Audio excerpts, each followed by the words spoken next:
Gus, senjata apinya mana Gus? Senjata api tadi. Di mobil tadi. Mana senjata api? Di mobil tadi. Ini. Oh iya tadi. Tatap. Nah. Mau tahu? Mau lihat senjata api saya? Nah. Lihat ya? Saya keluarin bener-bener, saya nggak takut.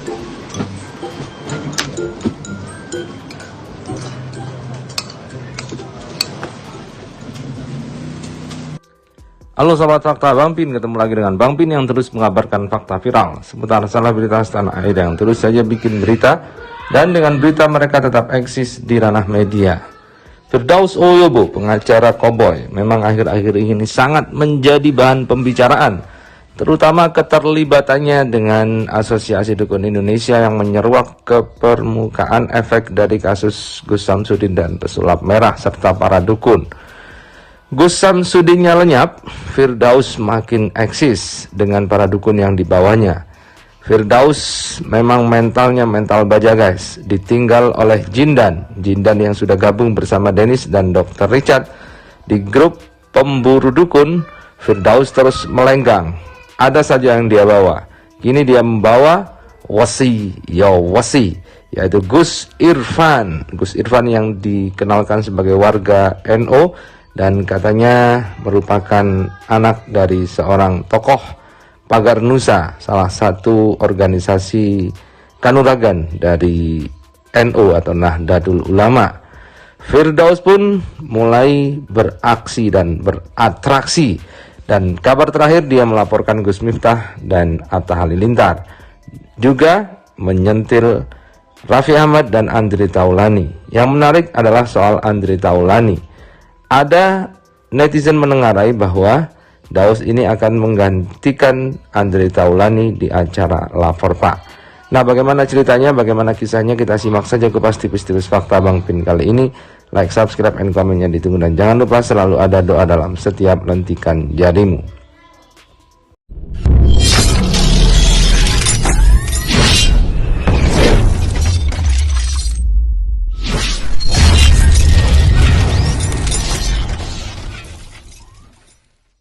Sultan Andara seperti Raffi Ahmad, kalau bisa jangan lewat sana, karena ini anak sekolah London School.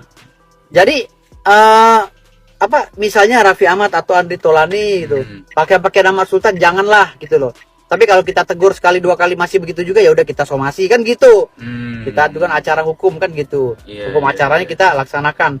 Itu bukan mau melaporkan, bukan. Tetapi kalau masih ngeyel dan masih menghina, itu tugas saya sebagai Panglima Salatin. Ingat ya, hanya organisasi Salatin gitu ya, bukan berarti saya mewakili nama sultan-sultan lain ya. Salah kalau saya mewakili nama sultan lain, karena saya hanya mewakili sultan-sultan yang telah masuk ke dalam lingkup Salatin. Ada dua isu yang disiapkan oleh Daus untuk memviralkan dirinya. Yang pertama adalah isu perdukunan, yaitu dia sebagai pengacara Asosiasi Dukun Indonesia. Yang kedua, baru-baru ini saja Firdaus ingin eksis dengan kesultanan. Dia mengatakan bahwa dia diangkat sebagai Panglima Salatin. Salatin adalah jamak dari Sultan. Sultan-Sultan senusantara.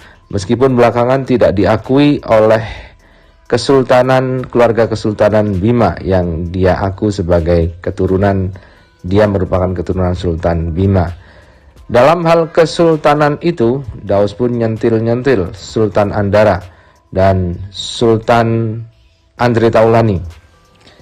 Andre Taulani memang sering kali ada jejak digital berperkara dengan Firdaus. Firdaus dulu mengaku akan direkrut sebagai vokalis band Stinky. Sementara kita tahu Andre Taulani populer awalnya merupakan vokalis band Stinky. Kemudian yang kedua, Andre Taulani sempat dilaporkan istrinya, istri dari Andre Taulani, oleh Firdaus Oyobo. Waktu itu di masa pemilu, masa Jokowi dan Prabowo, karena istri Andre Taulani sempat dianggap menghina Prabowo yang didukung oleh Firdaus Oyobo. Dan kini Firdaus terus saja eksis, bikin lawakan-lawakan segar dan kekonyolan-kekonyolan yang nampaknya serius dan netizen pun menengarai akan ada acara khusus untuk Daus. Ya, hal itu diketahui dari komentar netizen di salah satu kanal YouTube, yaitu Ali Gaming. Dengan foto profil seorang wanita, dia mengatakan lama-lama ada acara lapor Pak Daus, bukan lapor Pak, yang kebetulan dibintangi oleh Andre Taulani. Dan nampaknya jalan Daus menuju ke sana juga akan cukup mulus karena dia sudah mulai diundang oleh Trans TV, Trans Corporation, pemilik acara dari Lapor Pak, yang juga cukup tinggi ratingnya di televisi. Di pagi-pagi ambiar, Firdaus bertemu dengan Dewi Persik dan juga membawa Gus Irfan, dan ada lagi tokoh baru yang dibawa, yaitu seorang paranormal yang dikatakan bisa menghidupkan orang mati. Nah, kita tunggu saja bagaimana, apakah eksistensi Firdaus Oyobo ini akan langgeng di dunia entertainment, karena sebelumnya dia masuk melalui kasus Dodi Sudrajat dengan Haji Faisal, ayah dan mertua dari Vanessa Angel yang almarhum. Dia sempat menjadi pengacara dari istri Dodi, yaitu Puput Pujiarti, dan pengacaranya Dodi, namun kemudian diberhentikan dan berpindah menjadi pengacara Tiara Marlin, seorang pedangdut yang menyerang keluarga Haji Faisal dan masuk ke kubu Dodi. Kemudian saat Tiara Marlin menjadi tersangka, Tiara Marlin pun ditinggal. Sebelumnya Firdaus juga mengaku merupakan paman dari Nadia Arifta, pacar dari Kaisang Pangarep, putra sulung dari Presiden RI Joko Widodo, yang waktu itu putus dari Felicia Tisu, seorang gadis Singapura yang lama dipacarinya saat kuliah sama-sama di Singapura. Dan kemudian ternyata Kaisang diisukan berpasangan atau menjalin kasih cinta dengan Nadia Arifta, dan disitulah Firdaus Oyobo kembali muncul mengaku sebagai dari Nadia Arifta, karena Nadia Arifta merupakan keluarga dari Kesultanan Bima. Kita tunggu saja kiprah dari Firdaus Oyobo, si pengacara koboi. Sultan Andara seperti Raffi Ahmad, kalau bisa jangan lewat sana, karena ini anak sekolah London School. Jadi misalnya Raffi Ahmad atau Andri Tolani gitu, pakai nama Sultan janganlah gitu loh. Tapi kalau kita tegur sekali dua kali masih begitu juga, ya udah kita somasi kan gitu. Kita itu kan acara hukum kan gitu. Hukum acaranya kita laksanakan. Bukan mau melaporkan, bukan. Tetapi kalau masih ngeyel dan masih menghina, itu tugas saya sebagai Panglima Salatin. Ingat ya, hanya organisasi Salatin gitu ya, bukan berarti saya mewakili nama sultan-sultan lain ya. Salah kalau saya mewakili nama sultan lain, karena saya hanya mewakili sultan-sultan yang telah masuk ke dalam lingkup Salatin, lembaga Salatin ya. Artinya di sini ada juga organisasi-organisasi para sultan ya. Tetapi yang masuk dalam lembaga Salatin ini tidak sembarangan. Harus benar-benar orang yang diteliti sejarahnya, terahnya, yang benar-benar cicit atau cucu dari kesultanan.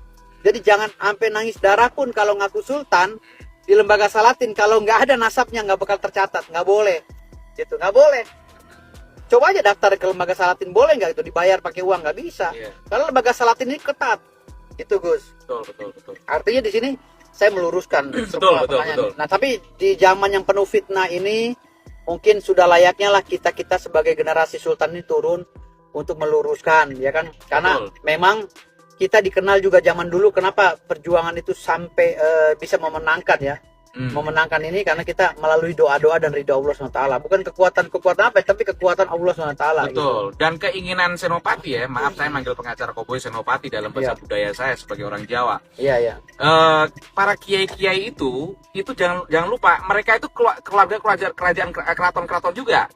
Iya. Nah, ya para kiai kebanyakan, saya nggak bilang semuanya ya, kebanyakan tuh juga memiliki darah priai, darah ningrat, Raden segala macam. Itu tuh fakta sejarah nggak bisa dilupakan. Makanya dengan adanya Senopati pengen bagaimana untuk memperhatikan ilmu metafisika di pesantren segala macam, dalam hal ini tentunya ilmu santri ya, memahami dukun harus jelas nih, dukun hitam atau dukun putih. Saya kira itu pas karena bersamaan kemarin aja ada generasi milenial, oknum generasi milenial membakar kitab tafsir. Naudzubillah. Katanya harus langsung ke Quran. Nah, itulah tugas Salatin nanti ketika ada orang-orang yang kurang ajar dengan Islam, saya akan turunkan pasukan saya. Jangan macam-macam sama Islam. Itu aja. Itu tugas saya sebagai panglima Salatin. Islam yang moderat ya. Islam yang memang Islam gitu. Ya, yang Islam yang sebenarnya. Bukan juga teroris. Bukan teroris maksudnya. Kita anti teroris. Ya, wasotia ya. Oke.